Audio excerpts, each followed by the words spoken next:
Hi, everyone. Count them, four more people shipped improperly from the United States to El Salvador.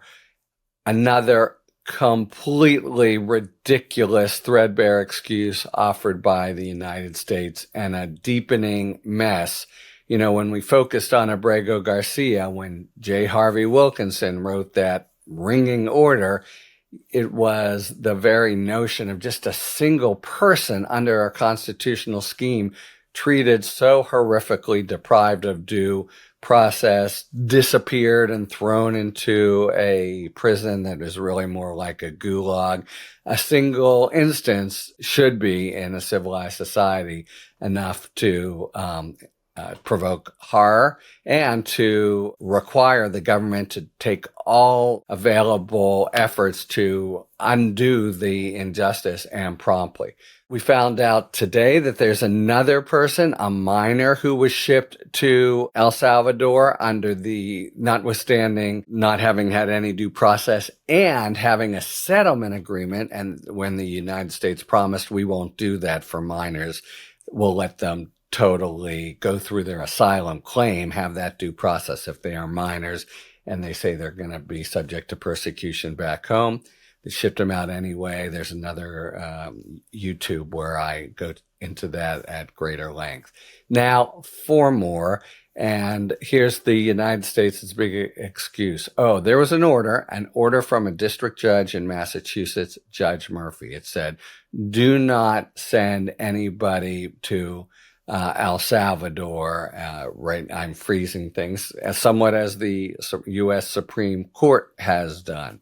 They sent four. Why do they argue that this is okay?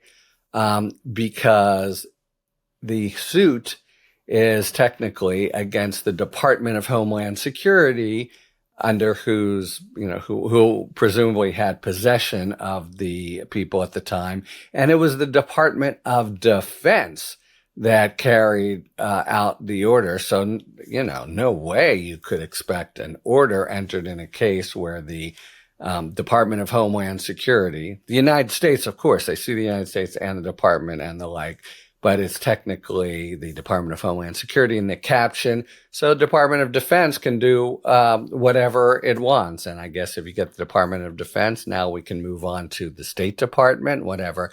This is the U.S. government doesn't work that way. The U.S. government is an entity, and they're the ones who are sued and against whom an order runs, not a subdivision or even a department agency. It can run against them in addition. But the argument here, and I haven't seen the order, so I don't know if the judge is infuriated. We're going to find out. What we have so far is just a notification of the court by the U.S. government. Yeah, we sent four more down there. Oh, but that was the Department of Defense, not the Department of Homeland Security. To me, it seems pretty clear to be one in a series of really weak, and so weak as to not be credible claims. You can almost imagine the sort of behind-the-scenes scheming. I know, we'll make sure the DOD sends them out, and then we can say we've done nothing wrong.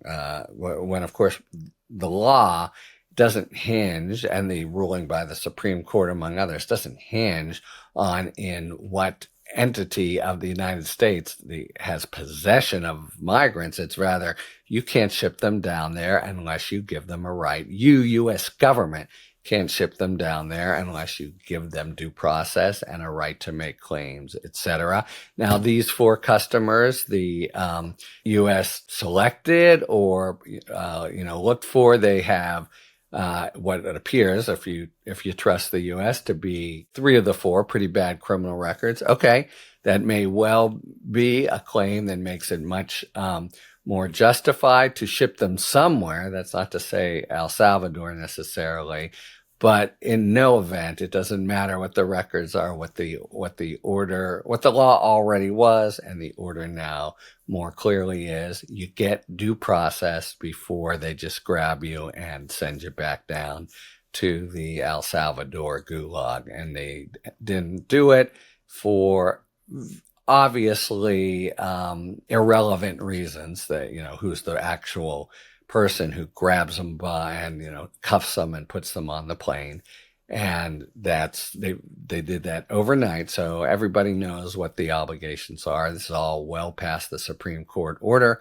They've filed papers saying it, and we'll see what the Judge Brian Murphy in Massachusetts has to do about it.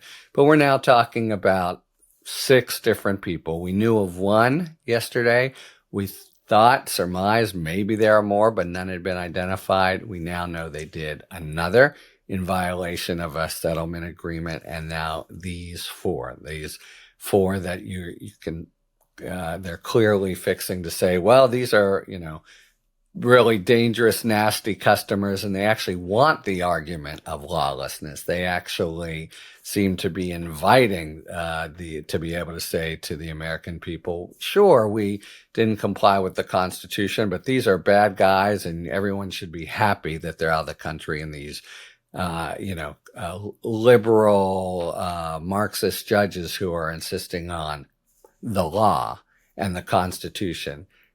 I was elected to get these people out, and there's not enough time, or whatever argument would be, to actually give them the rights under the Constitution that everybody, the most nasty, heinous criminal, is entitled to.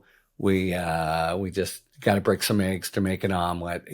Just a complete scofflaw, Constitution-free approach. And when the orders to do exactly the opposite, provide due process, are so plain. So this feels like a confrontation they're actually wanting to have, where they'll defend against their patent illegality by saying we got some terrible people out of the country, et cetera, et cetera. Of course, those people could be detained or imprisoned in this country. No possible danger at all. But and we don't know what their status was, but they have been convicted of some serious crimes, so presumably they weren't even at large. Nevertheless, the number 1, 2, 3, and 4 thing that a judge and a legal system has to insist on is constitutional due process. And they, once again, and then twice, 3, 4, 5, 6 times again, have completely ignored it and are ready to, get wailed on in court. Certainly the judge would have the right to, and then be able to come out in the public square and say, oh, these crazy judges not letting us rid the country of dangerous offenders, et cetera, et cetera, et cetera. That is the state of due process and the law here in April 2025. Talk to you later. Thanks for tuning in. If you enjoyed this video and other Talking Feds content, please take a second to like and subscribe. Talk to you later.